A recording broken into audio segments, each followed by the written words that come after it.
Hey guys, Hindi साहित्य संगम के इस यूट्यूब चैनल पर आप सभी का बहुत बहुत स्वागत है। जैसा कि आप लोगों को तो पता ही है, जो लोग हमारी पूरी वीडियो देखते हैं उन लोगों को पता होगा कि हम लोग SCERT सबसे पहले हम लोग SCERT पढ़े हैं। SCERT के सारे बुक, जितने सारे बुक थे क्लास 6 से लेकर कक्षा 12 तक, कक्षा 6 से लेकर कक्षा 12 तक, वो सारी किताबें हम लोग पढ़े हैं, सारे चैप्टर पढ़े हैं। उसके बाद से एक एक बुक का हम लोग प्रैक्टिस किए हैं। ठीक है, जब हम लोग का SCERT समाप्त हो गया तब हम अब पढ़ रहे हैं NCERT। NCERT में लगभग हम लोग कक्षा 6, 7, 8 पढ़ चुके हैं और इसका प्रैक्टिस भी कर चुके हैं। ठीक है, उसके बाद से हम पढ़ रहे हैं 9 का। 9 में 3 पुस्तकें थी जो हम लोग पढ़ चुके हैं, क्षितिज, कृतिका और स्पर्श। ये 3 पुस्तकें हम लोग पढ़ चुके हैं, हर एक चैप्टर को पढ़े हैं और उससे प्रैक्टिस भी किए हैं। ये चौथा पुस्तक है जिसका नाम है संचयन, ये भी कक्षा 9 की है। तो इससे हम लोग पहला चैप्टर इसके पहले वाली क्लास में हम लोग पढ़ चुके हैं, ये दूसरा चैप्टर है। इसमें टोटल 4 चैप्टर हैं, तो 4 क्लास में हम लोग इसको पढ़ लेंगे। ठीक है, तो चलिए, जो लोग इस क्लास को नहीं देखे वो जाकर देख सकते हैं, प्लेलिस्ट में ऑलरेडी पड़ी हुई है। और हाँ, बहुत सारे लोग ये पूछ रहे हैं कि SCERT का करवाइए, SCERT पढ़ाइए। ठीक है, तो आप लोगों को बता दें कि एग्ज़ाम अब एकदम नज़दीक आ रहा है, तो हम SCERT को 1 महीने पहले ही पढ़ा चुके हैं और SCERT बुक नाम से प्लेलिस्ट में है। ठीक है, सारी SCERT प्लेलिस्ट में पड़ी हुई है, आप वहाँ पर जाकर प्लेलिस्ट में देख सकते हैं। ठीक है, प्लेलिस्ट में देख सकते हैं। उसके बाद से एक प्लेलिस्ट में NCERT है, उसको भी देख सकते हैं। और फिर तीसरी में साहित्य है, क्योंकि साहित्य से भी क्वेश्चन पूछे जाएंगे, तो साहित्य एक प्लेलिस्ट में है। ठीक है, उसके बाद से हम GS भी पढ़ा रहे हैं। GS का डेली केवल प्रैक्टिस करते हैं, पूर्वावलोकन का। जिसके पास बुक हो वो बुक से पढ़ सकते हैं, जिसके पास बुक नहीं है वो PDF ले सकते हैं और वीडियो भी देख सकते हैं। ठीक है, तो चलिए, ये थी पहले की जानकारी। बढ़ते हैं आज की क्लास की तरफ। आज का क्लास है स्मृति। पिछली क्लास में हम लोग पढ़े थे गिल्लू, जो कि महादेवी वर्मा की रचना थी। ठीक है, स्मृति श्री राम शर्मा द्वारा लिखी गई है। तो चलिए देखते हैं। सन 1908 ईस्वी की बात है। दिसंबर का आखिर या जनवरी का प्रारंभ होगा। आखिर यानी आखिरी। चिल्ला जाड़ा पड़ रहा था। चिल्ला यानी बहुत तेज की, जो तेज जाड़ नहीं पड़ती है वही। 2-4 दिन पूर्व कुछ बूंदाबांदी हो गई थी, यानी थोड़ी सी बारिश हो गई थी, इसलिए शीत की भयंकरता और भी बढ़ गई थी। सायंकाल के 3:30 या 4 बजे होंगे। कई साथियों के साथ मैं झरबेरी के बेर तोड़ तोड़ कर खा रहा था कि गांव के पास से एक आदमी ने जोर से पुकारा कि तुम्हारे भाई बुला रहे हैं, शीघ्र ही घर लौट जाओ। मैं घर को चलने लगा, साथ में छोटा भाई भी था। भाई साहब की मार का डर था, इसलिए सहमा हुआ चला जाता था। समझ में नहीं आता था कि कौन सा कसूर बन पड़ा। डरते डरते घर में घुसा। आशंका थी कि बेर खाने के अपराध में ही तो पेशी न हो, पर आंगन में भाई साहब को पत्र लिखते पाया। अब पिटने का भय दूर हुआ। हमें देखकर भाई साहब ने कहा, इन पत्रों को ले जाकर मक्खनपुर डाकखाने में डालाओ। तेजी से जाना, जिससे शाम की डाक में चिट्ठियां निकल जाएं। ये बड़ी जरूरी है। जाड़े के दिन थे ही, 30 पर हवा के प्रकोप से कंपकपी लग रही थी। हवा मज्जा तक ठिठुरा रही थी, इसलिए हमने कानों को धोती से बांधा। माँ ने भुजाने के लिए थोड़े चने एक धोती में बांध दिए। हम दोनों भाई अपना अपना डंडा लेकर घर से निकल पड़े। उस समय उस बबुल के डंडे से जितना मोह था, उतना इस उम्र में राइफल से भी नहीं। मेरा डंडा अनेक सांपों के लिए नारायण वाहन हो चुका था। मक्खनपुर के स्कूल और गांव के बीच पड़ने वाले आम के पेड़ों से प्रतिवर्ष उससे आम झूरे जाते थे। इस कारण वह मूक डंडा सजीव सा प्रतीत होता था। प्रसन्न वदन हम दोनों मक्खनपुर की ओर तेजी से बढ़ने लगे। चिट्ठियों को मैंने टोपी में रख लिया, क्योंकि कुर्ते में जेबें न थी। हम दोनों उछलते कूदते एक ही सांस में गांव के 4 फरलांग दूर उस कुएं के पास आ गए, जिसमें अति भयंकर काला सांप पड़ा हुआ था। कुआं कच्चा था और 24 हाथ गहरा था। उसमें पानी न था। उसमें न जाने सांप कैसे गिर गया था। कारण कुछ भी हो, हमारा उसके कुएं में होने का ज्ञान केवल 2 महीने का था। बच्चे नटखट होते ही हैं। मक्खनपुर पढ़ने जाने वाली हमारी टोली पूरी बानर टोली थी। एक दिन हम लोग स्कूल से लौट रहे थे कि हमको कुएं में उझकने की सूझी। सबसे पहले उझकने वाला मैं ही था। कुएं में झांककर एक ढेला फेंका कि उसकी आवाज़ कैसी होती है। उसके सुनने के बाद अपनी बोली को प्रतिध्वनि सुनने की इच्छा थी, ठीक है।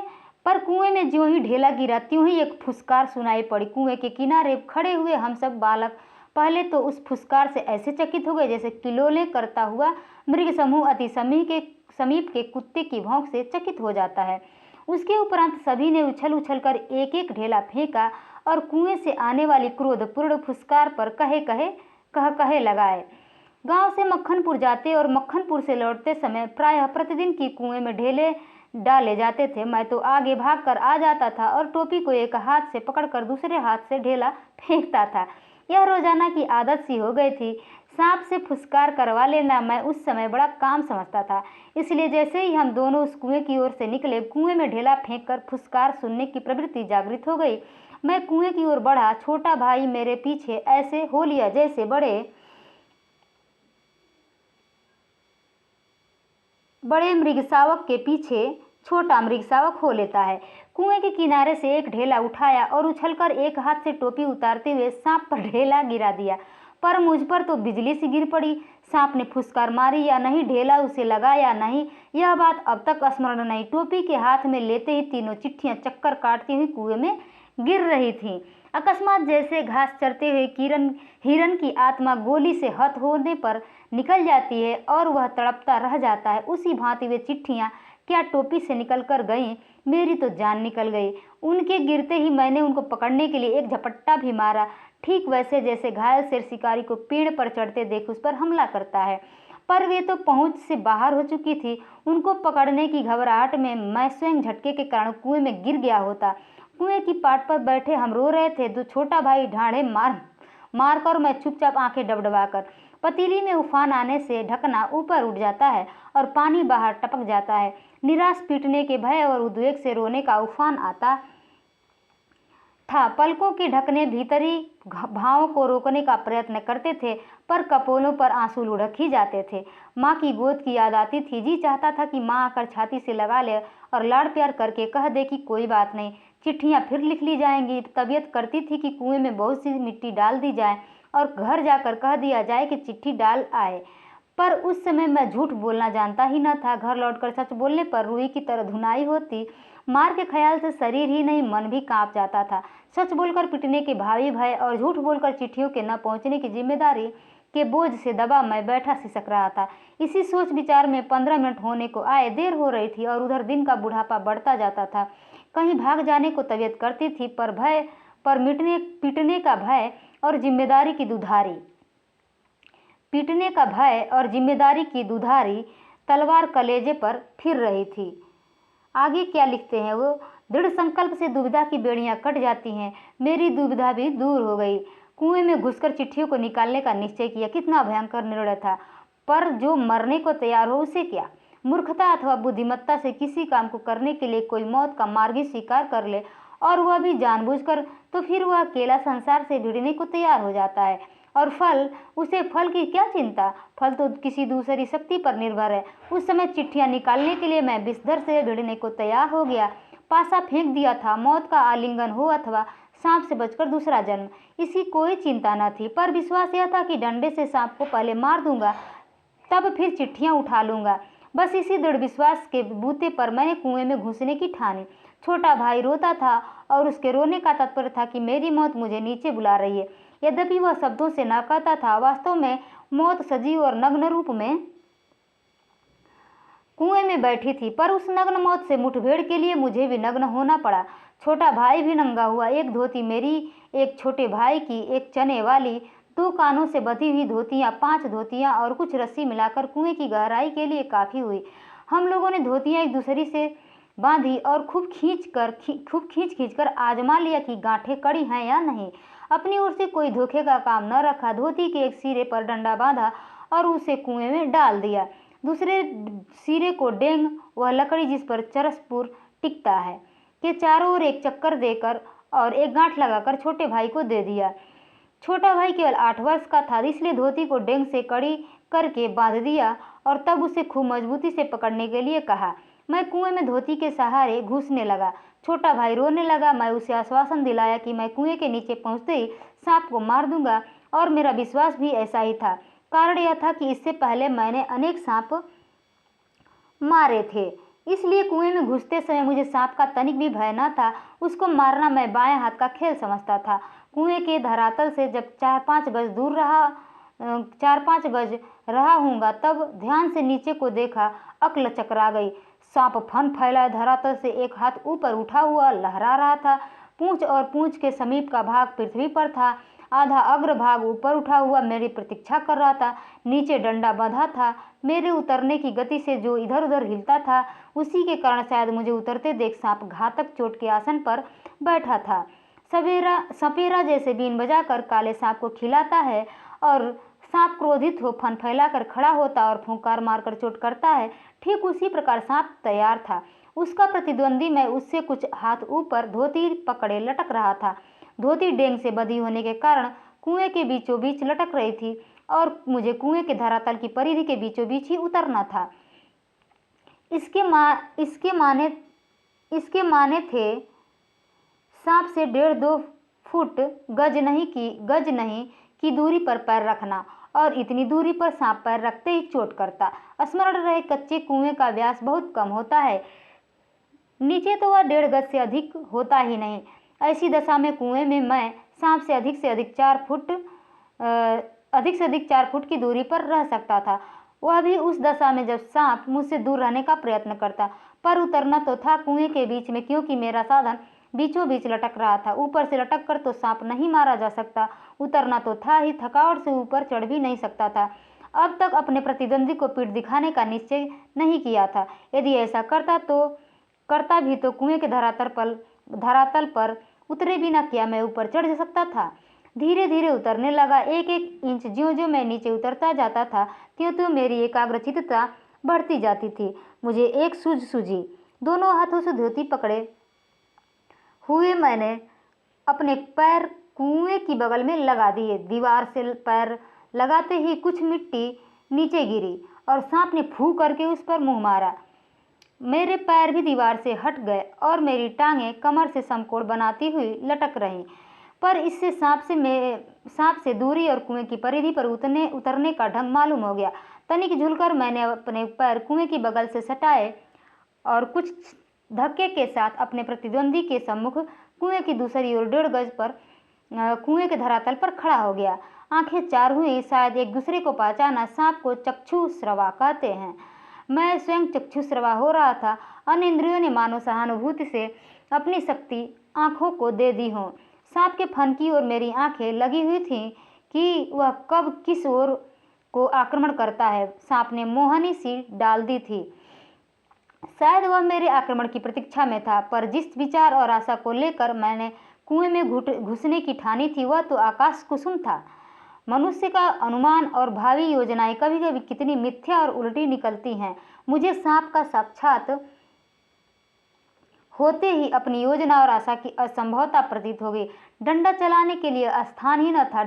लाठी या डंडा चलाने के लिए काफी स्थान चाहिए जिसमें वे घुमाए जा सके। सांप को डंडे से दबाया जा सकता था, पर ऐसा करना मानो तोप के मुहरे पर खड़ा होना था।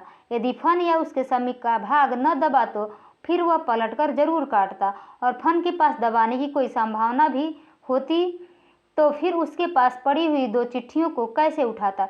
2 चिट्ठियां उसके पास उससे सटी हुई पड़ी थीं और एक मेरी ओर थी। मैं तो चिट्ठियां लेने ही उतरा था। हम दोनों अपने पैरों पर डटे थे। उस आसन पर खड़े खड़े मुझे 4-5 मिनट हो गए। दोनों ओर से मोर्चे पड़े हुए थे, पर मेरा मोर्चा कमजोर था। कहीं सांप मुझ पर झपट पड़ता तो मैं यदि बहुत करता तो उसे पकड़कर कुचलकर मार देता, पर वह तो अचूक तरल विष मेरे शरीर में पहुंचा ही देता और अपने साथ साथ मुझे भी ले जाता। अब तक सांप ने वार न किया था, इसलिए मैंने भी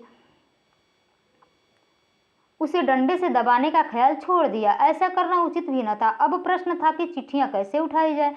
बस एक सूरत थी, डंडे से सांप की ओर से चिट्ठियों को सरकाया जाए। यदि सांप टूट पड़ा तो कोई चारा न था। कुर्ता था और कोई कपड़ा न था जिससे सांप के मुंह की ओर करके उसके फन को पकड़ लूं। मारना या बिल्कुल छेड़खानी करना न करना बिल्कुल छेड़खानी न करना, ये 2 मार्ग थे। मारना या बिल्कुल छेड़खानी न करना, ये 2 ही मार्ग थे। सो पहला मेरी शक्ति के बाहर था। बाध्य होकर दूसरे मार्ग का अवलंबन करना पड़ा। डंडे को लेकर ज्यों ही मैंने सांप की दाईं ओर पड़ी चिट्ठी की ओर उसे बढ़ाया कि सांप का फन पीछे की ओर हुआ। धीरे धीरे डंडा चिट्ठी की ओर बढ़ा और ज्यों ही चिट्ठी के पास पहुंचा कि फुंकार के साथ काली बिजली तड़पी और डंडे पर गिरी। हृदय में कंप हुआ और हाथों ने आज्ञा न मानी। डंडा छूट पड़ा। मैं तो न मालूम कितना ऊपर उछल गया, जानबूझकर नहीं, यूं ही बिदक कर।